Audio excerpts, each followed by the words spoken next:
UFC 312 is coming up this weekend, and today, guys, I have the official betting guide for you. We're going to go through the betting recap for the channel, confident picks, underdog opportunities, fights that I believe you should not be betting on, my personal lock of the week, and then we're going to get into a more fun part of the video, that being looking for props and making some ridiculous parlays with timestamps if you'd like to skip to any part of the video. Hello, everybody. Welcome back to another video. If you are new here, my name is Kyle. I'm your guy with many YouTube channels. Guys, let's start off with the channel betting recap, and we were so close, man, so close to a clean sweep over here. So these are the official plays that we had for UFC Saudi Arabia. The fun parlay almost hit. Jasmine Jastovicius to win, Faraz Ziem, and Said Nurmagomedov.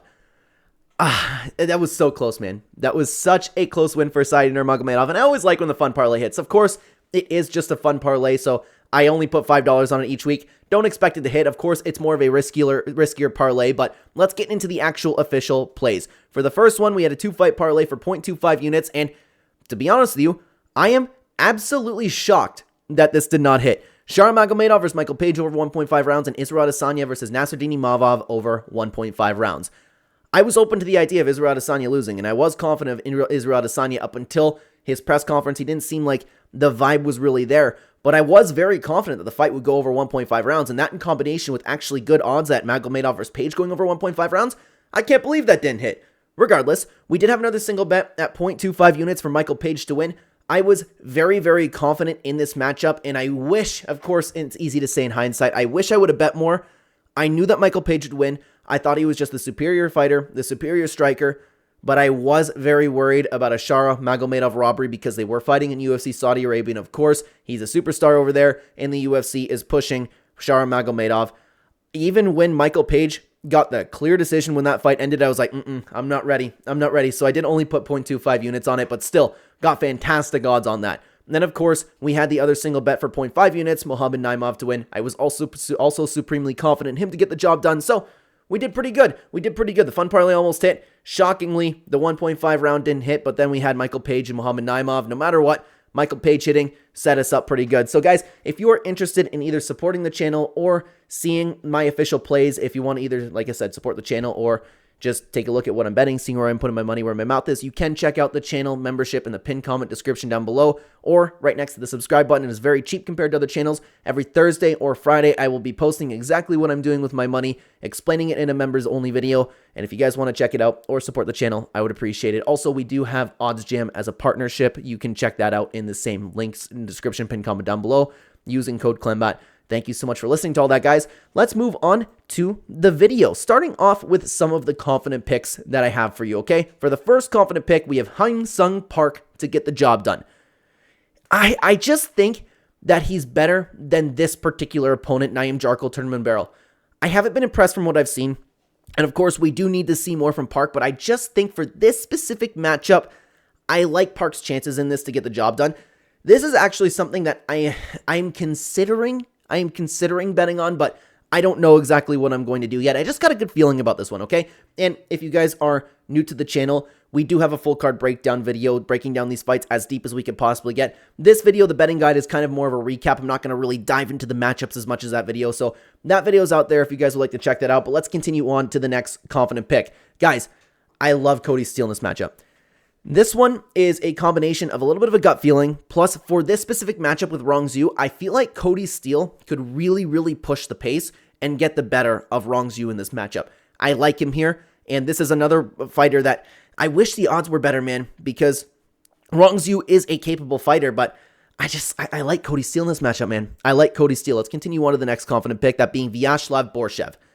I think this is another, like we were talking about with Park, I think that this is another matchup that is made that is really, really favoring Vyacheslav Borshev to get the win. Tom Nolan, he is a good striker. He's a capable fighter, but his chin is right out there, and I highly doubt that Tom Nolan's going to want to grapple. So if you're sticking with pure striking, I love Borshev's chances in this matchup. And this is like, there are some sneaky spots over on this card, guys. There's some really, really sneaky spots over here. So I do like Borshev in this matchup. And then finally, we have, well, not finally, there is another confident pick, but I also am confident at Rodolfo Bellato will get the job done. Unfortunately, I'm just not convinced that Jimmy Crute can hang with the top guys. And to be honest with you, I'm not convinced that Bellato will get anywhere near the top, but Jimmy Crute is a tough guy. Like, I can't see him out wrestling Bellato. I can't see him out dogging Bellato, especially after seeing what Bellato did in his last fight. I think, again, for this matchup, Bellato has the hype behind him. I don't think that Jimmy Crute will be able to do much to him, and I like Rodolfo Bellato over in this matchup to get the job done. And finally, the final confident pick we have for you guys before we move on is Weili Zhang. I understand the pushback on this one because Tatiana Suarez seems to be a very, very capable fighter. But in my opinion, Weili Zhang is one of, if not the greatest female mixed martial artists of all time. She is an extremely complete fighter, and I have no reason to believe that she cannot compete with Tatiana Suarez in the grappling department. If she can, then she will absolutely destroy Tatiana Suarez because Tatiana Suarez, all she really has is wrestling, control, and some submissions. I believe Weili Zhang can not only compete with her, but I believe that Weili Zhang will be better with her, or better than her, in this matchup. So I like her, especially for these odds. When can you get Weili Zhang at minus 120? Like, let's be real over here.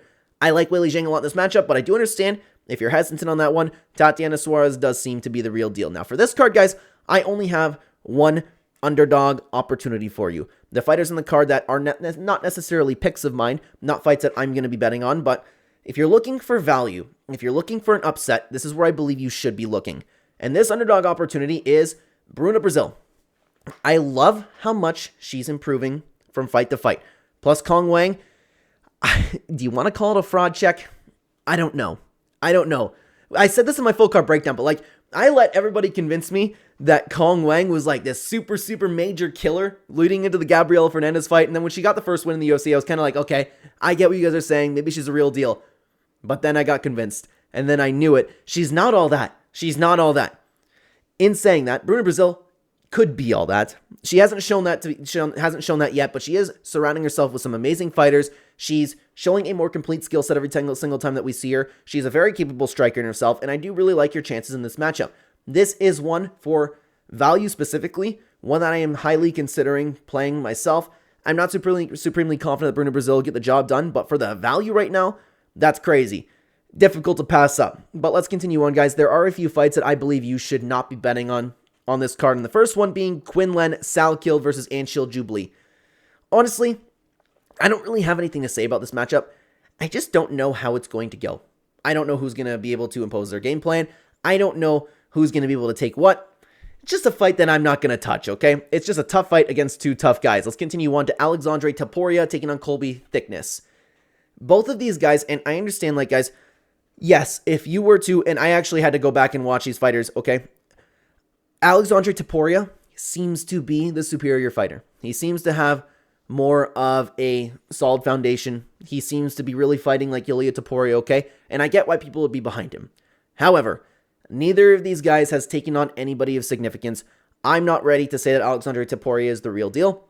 Plus, both fighters, not just Alexandre Taporia, if you guys don't know this, this is Ilia Taporia's guy versus Alexander Volkanovski's guy. Both guys are surrounded by very, very high-level UFC fighters. I'm sure that they are doing everything they can to get a one-up on their opponent, okay? For that reason, I'm not confident either way, and I am absolutely 100% staying away from this fight. Let's continue on to the next fight that I believe you should not be betting on. And guys, out of all the fights in the card, this is the one that I would stay away from the most. Jack Jenkins, Gabriel Santos. Both of these guys are very, very good fighters. Both of them have bright futures, and both of them can take the fight to each other. I don't know who's going to be able to do what to each other. I think both of them are very, very good, and it is an incredible matchup either way. This is going to be a great fight. I don't know who's going to get the one-up on the other fighter. Stay away from this one. I think it is ridiculous to predict, okay? I think it's crazy. I know that Gabriel Santos is the favorite, and you could look at Jack Jenkins as an underdog opportunity, but everything about it is unpredictable in my opinion. Plus, I know that Jack Jenkins has been injured. I don't know exactly what's going on with that. Just keep that in the back of your mind, okay? And the final fight that I believe you guys should be staying away from is Dricus du Plessis versus Sean Strickland. Look how the first fight went. Probably going to go about the same. Like, it was so closely contested. I don't mind, like, round lines for this one in particular, but it kind of seems like the Dricus du Plessis might take a ground approach to this fight. If that's the case, we could see a submission. But regardless, I'm not touching this one. The fight was too close. Both guys are too good. I'm staying away from this one. This card is a little bit difficult to bet on, but regardless, guys, let's move on to my particular lock of the week. The fighter on the card that I am most confident in is Kevin Jousset.